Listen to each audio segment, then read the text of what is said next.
Hello दोस्तों, नमस्ते। Welcome to my channel. Ram Ram, Radhe Radhe. देखिए, अपन रीड इंग्लिश लेवल 1 लेवल 2 की बात कर रहे थे। अपन ऑलरेडी कम से कम 6-7 वीडियो डाल चुके हैं इसके। इंग्लिश में पढ़ चुके हैं, इंग्लिश में डेफिनेशन पढ़ चुके हैं, इंग्लिश में फंक्शन पढ़ चुके हैं। अब पढ़ते हैं इंग्लिश के टाइप। अब क्या पढ़ते हैं? इंग्लिश के टाइप। देखिए, इंग्लिश के टाइप कितने होते हैं? इंग्लिश के टाइप होते हैं 2 प्रकार के। कितने प्रकार का मूल्यांकन होता है? लेकिन 2 प्रकार से मूल्यांकन किया जाता है। पहला होता है मूल्यांकन फॉर्मेटिव इंग्लिश यानी औपचारिक मूल्यांकन, और सेकंड होता है समेटिव इंग्लिश यानी योग्यात्मक मूल्यांकन। तो इसको क्या कहते हैं अपन? इधर use to the monitor of the learning progress of the student during the period of instruction. पहले एक पॉइंट को समझिए, एक लाइन को समझिए। ये फॉर्मेटिव इंग्लिश होता क्या है, इसका रोल क्या होता है और इसका रोल क्या होता है? तो दोनों का रोल अलग अलग होता है। इंग्लिश में 2 प्रकार होते हैं, फॉर्मेटिव इंग्लिश और समेटिव इंग्लिश। इनके दोनों का प्रकार अलग अलग प्रकार से इनका मूल्यांकन में काम में लिया जाता है। It used to the monitor of the learning progress of student. इसको मॉनिटर की तरह इसको क्लास में काम में लिया जाता है, उपयोग में लिया जाता है। प्रोग्रेस ऑफ स्टूडेंट यानी छात्र की क्रियान्वयन, छात्र के कार्य को क्रियान्वित करने के लिए इसको उपयोग में लिया जाता है। और किस रूप में लिया जाता है? मॉनिटर के रूप में इसको काम में लिया जाता है। During the period of instruction, जब कोई संकेत इंस्ट्रक्शन होता है, अनुदेशक देने वाला होता है, यानी अनुदेशक यानी सिखाने वाला होता है, कोई उसको इंस्ट्रक्शन के दौरान किसी टॉपिक को सिखाने के दौरान कुछ छात्र की प्रोग्रेस क्रियान्वयन के द्वारा उसको मॉनिटर की तरह काम में लिया जाता है। वो क्या कहलाता है? अपना फॉर्मेटिव रिलेशन कहलाता है। सेकंड टॉपिक देखिए, इसका सेकंड पॉइंट देखिए। इट्स मैन, इसका मुख्य विषय वस्तु ये होती है। It's main objective is to the provide continuous feedback. इसका मैन मुख्य विषय वस्तु ये होता है कि ये प्रोवाइड यानी प्रदान करता है। ये हमेशा प्रदान करता है। क्या प्रदान करता है? कंटिन्यूअस फीडबैक यानी लगातार फीडबैक देता है। लगातार फीडबैक देता है ऑफ द बोथ टीचर, किनको देता है? तो टीचर को भी देता है एंड स्टूडेंट और छात्र को भी देते रहता है। मतलब इसका कहने का मतलब ये है कि जब अपन किसी स्टूडेंट को कोई टॉपिक पढ़ा रहे हैं, जैसे महाराणा प्रताप पढ़ा रहे हैं, तो उस महाराणा प्रताप के बारे में पढ़ा दिया, तो उसके जस्ट बाद में जो क्वेश्चन पूछते हैं, वो कौन सा मूल्यांकन कहलाता है? फॉर्मेटिव रिलेशन कहलाता है। फॉर्मेटिव रिलेशन कहलाता है यानी ये रिलेशन 3 महीने 2 महीने में टेस्ट के माध्यम से भी इसको ले सकते हैं। टेस्ट के माध्यम से भी इसको ले सकते हैं, या 2-3 दिन बाद में स्टूडेंट जैसा अपन कह सकते हैं कि क्या नाम है, आपको ये टॉपिक तैयार करना है और इन टॉपिक में से अपन क्वेश्चन एग्जाम में देंगे। ये क्या होता है? कंटिन्यूअस फीडबैक यानी इसमें लगातार फीडबैक मिलता है, लगातार किनको? टीचर को और स्टूडेंट को, दोनों को मिलता है। यानी देखो, ध्यान रखना, फॉर्मेटिव रिलेशन में फीडबैक कंटिन्यू किसको मिलता है? टीचर को मिलता है और स्टूडेंट को मिलता है। आपकी मेन चीज आपको ध्यान रखने की बात ये है, यानी दोनों है, टीचर और स्टूडेंट। लर्निंग सक्सेस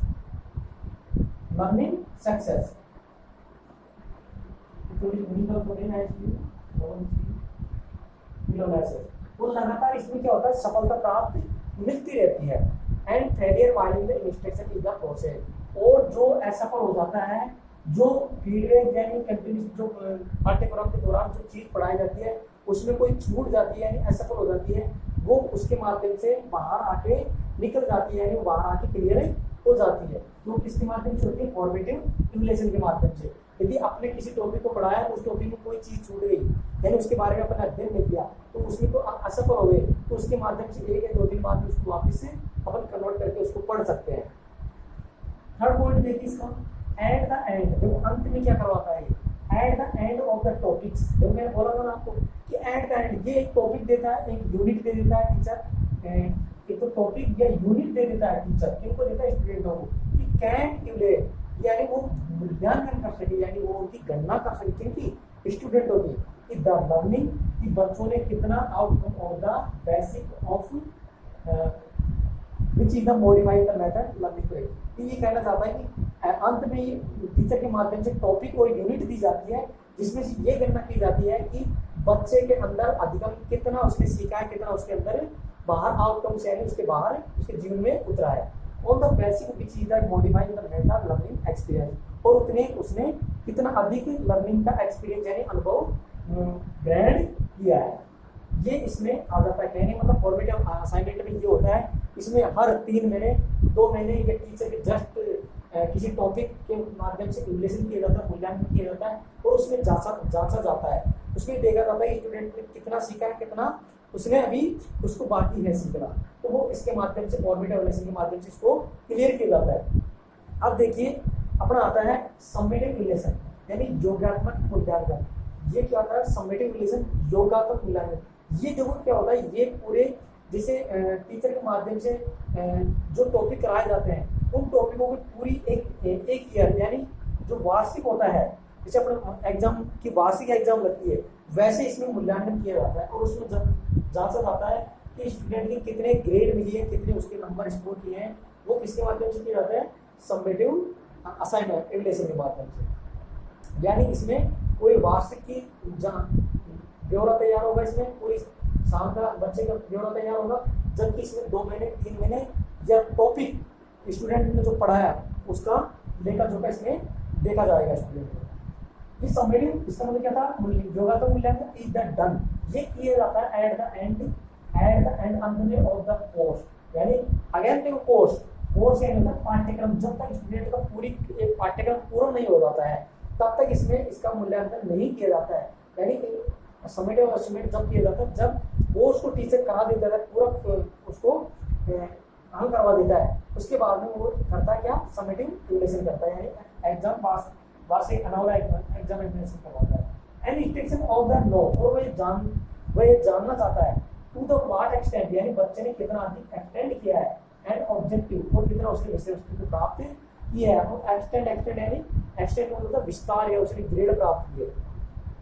अब देखो इसमें क्या ध्यान दिया जाएगा? प्रीवियसली एक्सीडेंट में आएगा अकम्प्लिश, क्योंकि इसमें पूर्व घटना घटित होती है उसको भी ध्यान में रखिए, इसको दिया जाता है। जो पूर्व कौन सी होगी? पूर्व का मतलब होगा जो फॉर्मेटिव इवैल्यूएशन किया गया था उसमें बच्चे के अंदर क्या कमी रह गई थी क्या, तो उसके माध्यम से इसको अकम्प्लिश यानी साथ लेके इस कमी को दूर किया जाएगा।